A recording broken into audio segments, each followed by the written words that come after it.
Bem-vindo a mais um dia do Clique 365. Eu sou Alan Henrique e o desafio Clique 365 é um desafio que eu trago todos os dias um clique, alguma ideia, alguma coisa para nós podermos crescer diariamente durante 365 dias consecutivos.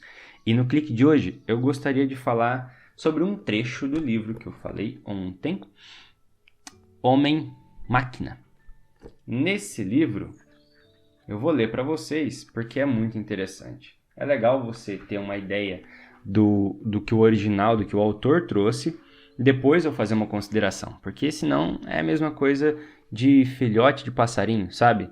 A mamãe mastiga e aí ela joga pro filhotinho comer depois ele tem que aprender a fazer a digestão do próprio alimento, né? Mastigar o próprio alimento. Se eu ficar só dando explicação, não é tão legal quanto eu te mostrar o trecho do livro. O personagem é o Newman. Ele perdeu uma perna num acidente. E aí ele percebeu que a perna mecânica dele era melhor do que a perna biológica dele. Então, de propósito, ele foi lá e arrancou outra perna. Ele começou a achar mais legal máquinas do que seres humanos. O livro começa falando que quando ele era criança, ele queria ser um trem. As outras crianças brincavam com os trens, ele queria ser um trem. E aí os caras falam assim, você queria ser um robô? Ele fala, não, eu não quero ser um robô, porque robôs são máquinas ruins. E porque em vez dos robôs fazerem uma coisa direita, eles fazem tudo errado. O trecho é na página 60 e acompanhem comigo. Quando eu tinha 15 anos, não eu, o cara, tá? Quase fui morto por um homem sem camisa em um Dodge Viper. É um carro top. Eu estava atravessando uma rua na volta da escola para casa e ele passou rugindo pela esquina. Acho que esperava que eu saísse correndo do caminho, mas não saí, pois eu tinha 15 anos e achava mais importante parecer durão para estranhos do que permanecer vivo. O homem sem camisa claramente tinha a mesma filosofia, porque seu carro zigue-zagueou na minha direção. Percebi que eu iria morrer, ou pelo menos ficar bem ferido. Mas no último segundo, que seria tarde demais se fosse um carro com uma engenharia inferior, o Viper freou, os pneus soltando fumaça. O motorista se inclinou para fora da janela e começou a me xingar. Foi aí que eu vi que ele estava sem camisa. Usava óculos espelhados e cordões e anéis imensos, que balançavam muito enquanto ele gesticulava. Fiquei tenso porque pensei que ele fosse sair do veículo e me dar uma surra, mas ele ficou só apontando na minha direção, pontuando insultos que eu não conseguia ouvir acima da torrente de música em alta definição que saía de seu som. Finalmente ele ligou o carro e saiu cantando pneus. Fiquei vendo o carro virar a esquina, voando, já a uns 70, 80 km por hora. Continuei meu caminho. Senti-me ligeiramente ofendido por uma pessoa tão má ter um carro tão bom.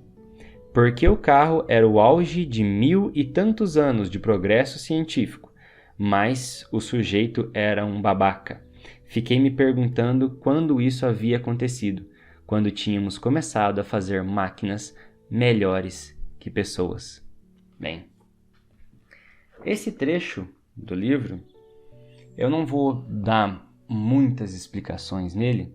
Eu gostaria que você refletisse sobre esse trecho. Se você não acompanhou bem, repete o clique e reveja esse trecho que eu li aqui.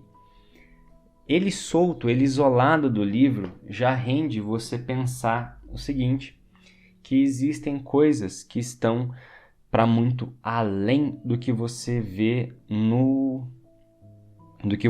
numa história. Da forma como ele é apresentado num livro, ele é apresentado num filme, ele é apresentado para você em uma série, em uma palestra, um sermão, ou uma aula, ou um vídeo de YouTube.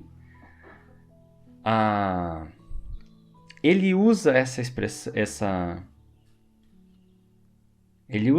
comparação, essa expressão de pessoas e máquinas serem melhor ou pior para justificar, e ele era visível que se fosse possível ele trocar partes do seu corpo por partes mecânicas, que na opinião dele você percebe que nós estamos tendo máquinas melhores do que as próprias pessoas, no comecinho do livro parece bem justificado, porque você percebe que ele começa a andar melhor com as pernas mecânicas, porque ele aprimora elas e consegue fazer saltos e correr e atingir velocidades que as pernas biológicas dele não conseguiam. Só que os conflitos que vêm disso, conforme o livro vem desenvolvendo, nós percebemos que existe um perigo subjetivo das pessoas inferiores terem equipamentos superiores. Porque, como diz o professor Pierluigi Piazzi no livro Aprendendo Inteligência, ele diz o seguinte, que ele usa a citação de um homem que eu não lembro agora. Eu vou pausar aqui e eu já acho para vocês.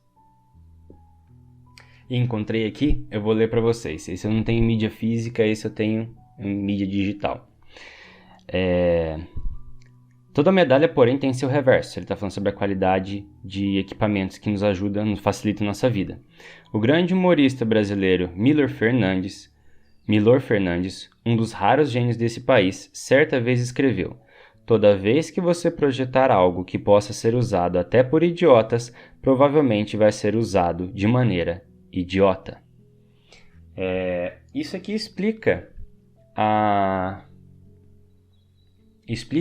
um pouco aquele trecho que a gente leu aqui sobre a questão do rapaz perguntar assim: fiquei me perguntando quando isso havia acontecido, quando tínhamos começado a fazer máquinas melhores que pessoas. Pois bem, quando você facilita o uso de um equipamento, você diminui a capacidade necessária para que se use aquele equipamento. Então lembra que teve um trecho aqui que ele falou assim,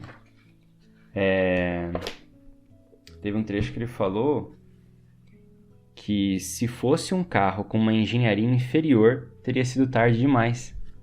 Então, com esse trecho, juntando esses dois trechos, esses dois livros, nós percebemos que a resposta já está dada quando um equipamento ele é muito avançado e tem o seu uso facilitado, ele vai ser utilizado por uma quantidade maior de pessoas e, seja bem sincero, o que nós mais temos na nossa sociedade?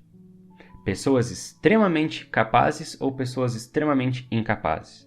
Pessoas extremamente inteligentes ou pessoas extremamente burras? Lembra do clique, o 3, burro ou jumento?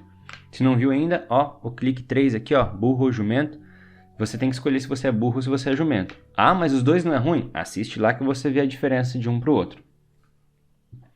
Então, um equipamento que ele facilita o uso, ele vai ser usado por pessoas que vai democratizar, que parece uma palavra muito boa, mas ele vai democratizar o acesso a certos equipamentos que a sua utilização prática é facilitada. Mas e a sua utilização moral? Bem, utilização moral e utilização prática é uma coisa que eu vou deixar para o clique de amanhã. Se você quiser conferir, vai estar aqui no canal também. Se você gostou desse vídeo até aqui e assistiu até aqui, curte, compartilha, comenta, se inscreve no canal, vai ter em algum lugar aqui para você se inscrever e ativa o sininho para você receber as notificações e até o clique de amanhã.